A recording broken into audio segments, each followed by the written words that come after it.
Primetime local news, serving the Lakeland and Midwest regions. Good evening and thanks for joining us. There are 199 new cases of COVID-19 in Saskatchewan. There are no new cases in Lloydminster and we have 37 active cases. 66 cases are active in the Northwest Zone and 1,949 in the province. 193 people are in hospital, with 6 of those in the Northwest. More than 200,000 vaccine doses have been administered province-wide, close to 14,000 of those in our zone. The RCMP is educating the public on fraud prevention and telling people to be on the lookout for possible romance scams. Romance scams are usually put on through dating sites, and while the RCMP doesn't have official numbers, the financial crime team is receiving more romance scam cases during the pandemic. In the past 10 days, just in Alberta, just for RCMP, I'm aware of 5 romance scams totaling nearly $2 million in losses. So that does seem to be a fairly higher number than we're used to normally. So there seems to be a pretty good chance that COVID is having an impact on that, yes. Common traits of romance scams include problems meeting, being asked to keep the relationship secret, and asking for gifts or money. They will always need something from you. It won't always necessarily be money. A lot of the time the scammers will start out with something small. They'll ask for, say, like an iTunes card because they have difficulty getting one where they are, or they'll say their phone is broken and they can't buy a phone where they are, so that's the victim to buy a phone and send it to them. Anyone who suspects a scam is taking place is asked to contact the RCMP. Earlier today at Father Gorman School, students participated in a creative activity to learn the history of Easter. We headed down to the school for more. This week was Holy Week at the school, and today the stations were spread across the field at Father Gorman, which each represented something different. It's been in the children's learning as well, and today we're finishing off our week with the final Stations of the Cross activity. So with that, of course, it's the depictions that led up to Jesus' crucifixion, some accompanying prayers as well, but what we've done is we've spread it throughout our playground. Due to COVID-19, not as many students are able to gather together at a time, and moving the event outside made it more practical. Last year we started to take them outside for this. We have a faith integration team that works at our school. We call them FIT. And one of the leaders from that team actually put this together where she took them outside, arranged so that we could all go outside and be spaced apart. So you go in your class as a unit and you focus on each of those moments within the Stations of the Cross. Young also adds that doing this type of activity allows the students to learn outside of the classroom where it may be more interesting for the kids. I think anytime that you can make it practical, you can make it hands-on, you make it memorable, right? And this is an important part of what we do as a Catholic school division, and this is a way that we can make this particularly memorable and stand out and be meaningful for the kids. They also held a school-wide bulletin board contest to get the kids involved in Easter. Now our Shelby Clark will take a first look at your weather forecast.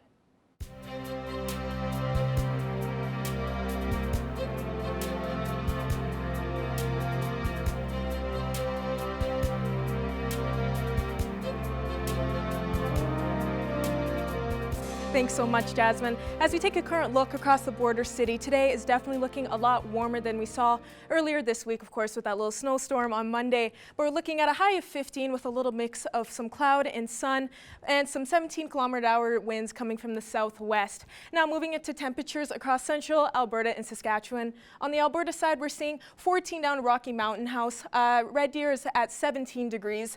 Edson and Whitecourt are at 13 degrees, while Jasper's a little bit chillier at 9 degrees. And Edmonton has the warmest temperature there with 18 degrees, and Athabasca is at 15. Now moving into our Saskatchewan side here, 15 in Saskatoon, while Melfort is at 9 degrees. Prince Albert is at 10 degrees, while Meadow Lake is at 13, and North Battleford is at 13 degrees. Now looking overnight in North Battleford, it is at -1 with a little bit of some cloud coverage there overnight. They're going to be seeing. And tomorrow is a high of 8 degrees with a little mix of some cloud and sun. And in Cold Lake overnight will be a -3 with a little bit of cloud coverage as well, while tomorrow will be -8 with a little bit of mix and some cloud and sun. Now here in Lloydminster, it will also be -2, and tomorrow as well we will be at 8 degrees. So it won't be as warm as we'd like to see it, but hopefully next week we'll see some double digits there. Now looking at our 3-day forecast. Sorry, we're just having a little bit of technical difficulties there, but as you can see currently right now we are at 15 in Lloydminster, and overnight we will see -2 with a little cloud coverage, Now moving into our 3-day forecast. Friday we're going to be starting off this Easter long weekend with a high of 9 on Friday with a little bit of cloud coverage there in the skies, and moving into our Easter long weekend with a high of 10 on Saturday and a high of 10 as well on Sunday with a little bit of sun there. But that is a first look at your weather forecast. We'll have more news coming up after the break.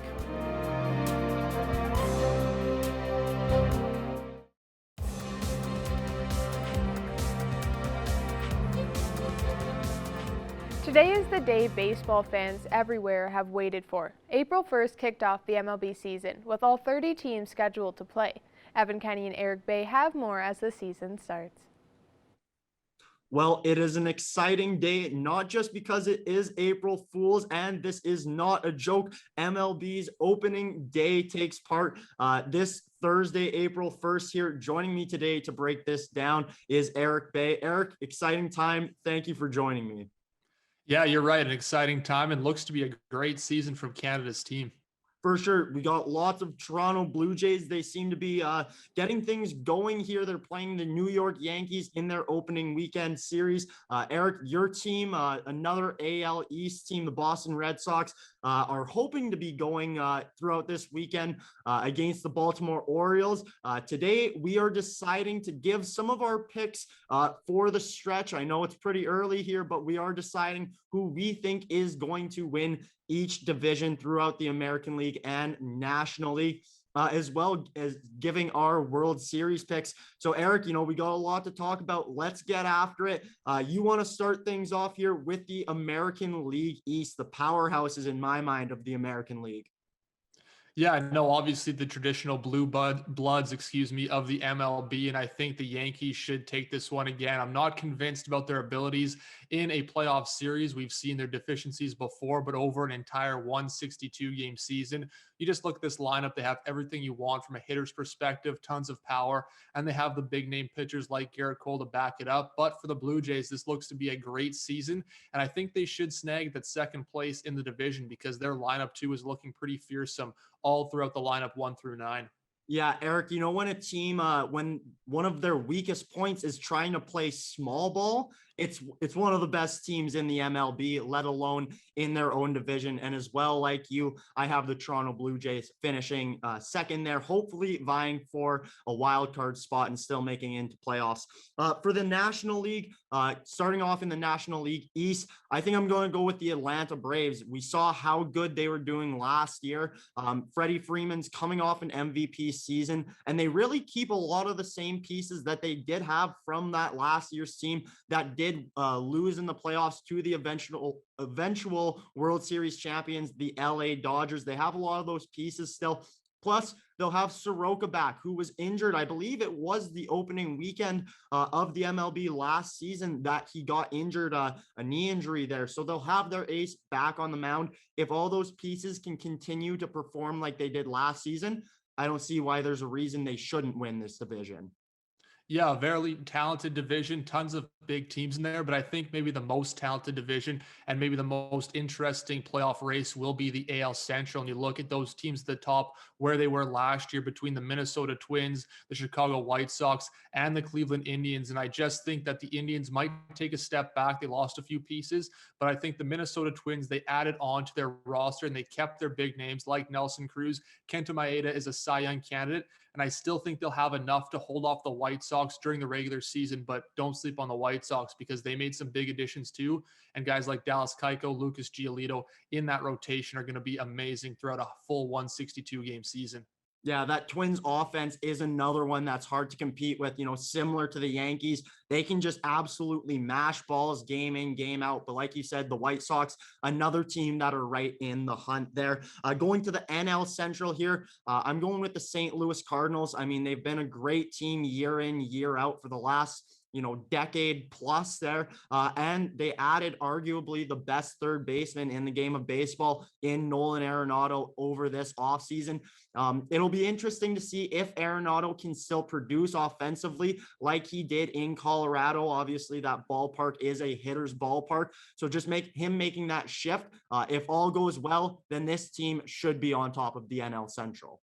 Yeah, some big names moving to the NL Central, but the AL West saw some big names leave in the form of George Springer with the Astros.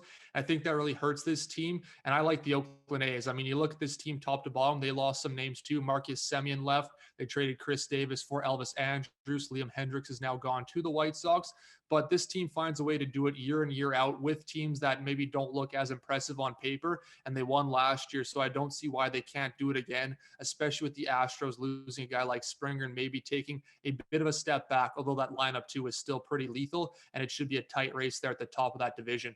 Yeah, this one, to me, it's a tight race, but maybe not for the best reasons. Like you said, a number of teams lost some huge pieces there. For the Athletics, Eric, I know you like a handful of guys. The trio, I believe, of Matts on that team, you think will really power them through this season, hey? Yeah, I mean, Matt Chapman, Matt Olson, those are the two big names to look at, right? And they've done it all offensively, defensively, and should still really carry this lineup. Now, the final team here in the NL West, Eric, I hate to do it, but I got to choose another powerhouse of the MLB, the reigning World Series champions, the LA Dodgers. I mean, they didn't lose a piece. They just got better adding Trevor Bauer. I mean, how can't you take them to not only win their division, Eric, but I think they will win the entire MLB, the World Series there. It will be close. Obviously, the San Diego Padres did get better over the offseason, adding a number of different pieces, including pitching there. I just don't think it's enough to beat this powerhouse. Yeah, it is tough to pick against the Dodgers for a World Series championship, but you look at the past few years, couldn't get over the hump, and it's so hard to repeat. So I'm taking the Atlanta Braves. You mentioned it off the top. They're a deep team, and we're one blown 3-1 series lead away from being in the World Series and potentially winning over the Dodgers. So I like their lineup. They still have all the big pieces. They got back Marcell Ozuna, added Charlie Morton to that rotation. So I'm picking the Braves this year. Well, Eric, I know it's just day one of the MLB season, but there's tons to look forward to, and it should be an exciting one as we get down the stretch here. Now, we're Shelby Clark. We'll take another look at your weather forecast.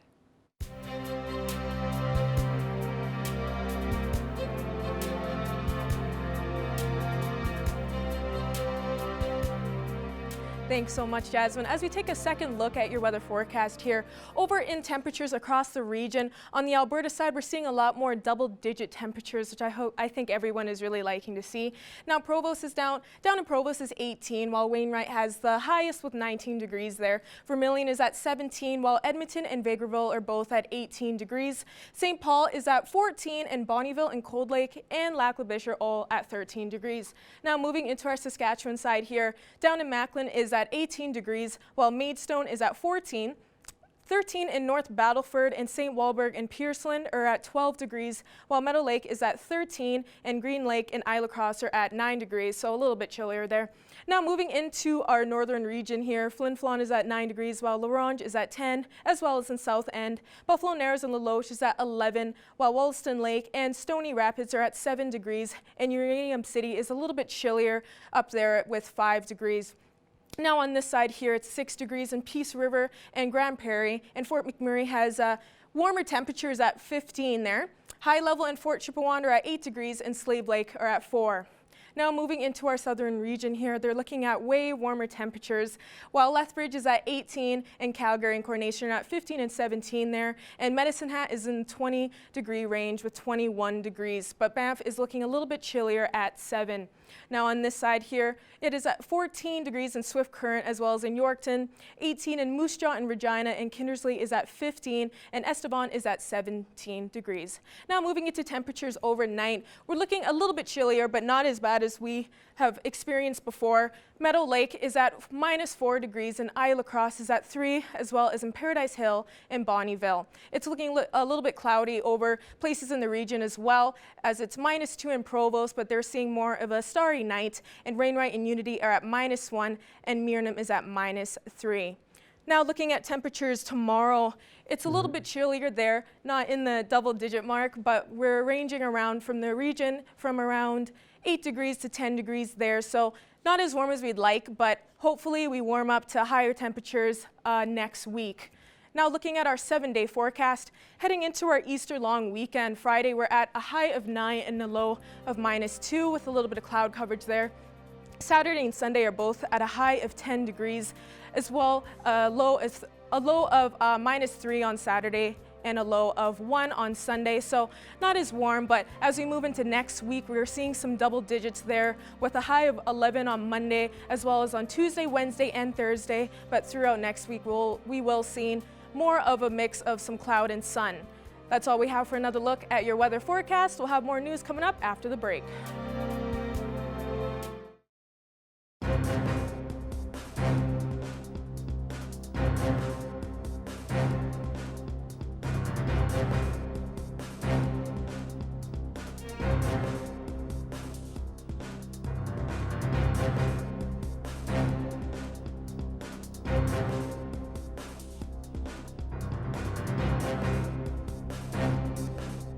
March was Nutrition Month, and to talk a little bit more about what was going on in LPSD schools during Nutrition Month to help promote nutrition among students, I'm joined today with the Wellness and Nutrition Coordinator for LPSD, Sarah Pedersen. Sarah, first of all, can you just tell us a little bit more about why nutrition is so important, especially in students?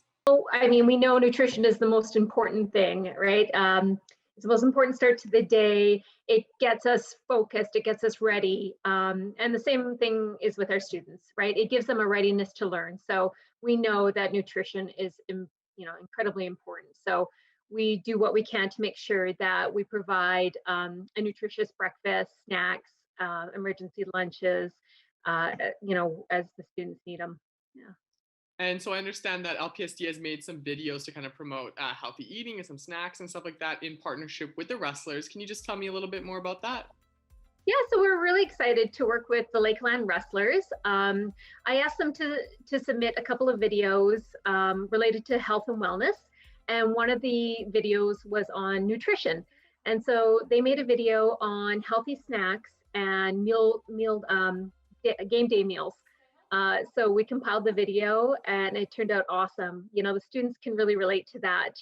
What fuels an athlete, what gets them ready for the day. So it was fantastic to be able to work with the wrestlers to put that video out. And what else is being done in LPSD schools to promote nutrition? So I do a video usually once a month called Kids in the Kitchen. Again, promoting students to get active in the kitchen, working with their families to make meals together, to share those meals. So this month we did strawberry oat muffins using some fresh strawberries.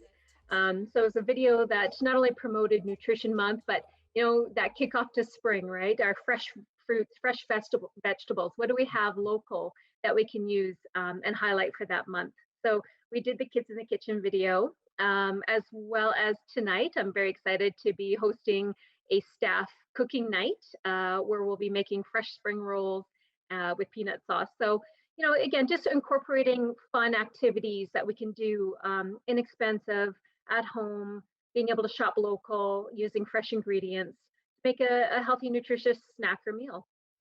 And something you just mentioned there is shop local, and I think that's something that can definitely go along with nutrition is eating healthy stuff, but it can also be, supporting local businesses and farmers and stuff like that. Absolutely. We're actually pretty spoiled for choice here in Lloydminster. Between the farmers markets and our local grocers, we have so much variety here in town. So I think it's great that we can go to our local store and be able to pick out the items. Like I said, it doesn't have to be expensive. It doesn't have to be, 20 different ingredients to make a nutritious meal. So that's what we're promoting. Something it can be quick, it can be easy, but it can be healthy too. And I was just going to ask before we go, for people who are interested in some ways that they can improve their nutrition, what are some tips that you'd have for people to, what can they change in their everyday life to kind of just live healthier lives? You know, it's not hard to add different nutritional components to your everyday life. You know, whether it's just adding, you know, we always say add more fruits and vegetables. An easy way to do that is toss it into a meal that you're already making. So for breakfast, if you had your traditional eggs and maybe toast, throw a few mushrooms or peppers in with your eggs and make a little frittata or an omelet. Soups, you know, great ways to toss in vegetables, lean proteins, and grains, whole grains. You know, there's different ways you can add it into the meal, especially if you have finicky eaters at home. I know it can be hard sometimes to try new fruits and vegetables, but you know what? I think more often than not, when presented to children to try new fruits and vegetables, they're pretty game. And if not, like I said, to just put it into a meal. There's different ways you can get your servings in each day without having to just sit there and eat, you know, garden salads and things like that. Awesome. Well, thank you so much, Sarah, for taking some time to talk with me today. And it's great to hear what's going on at LPSD schools during nutrition. Oh, thanks, Jace. I appreciate it.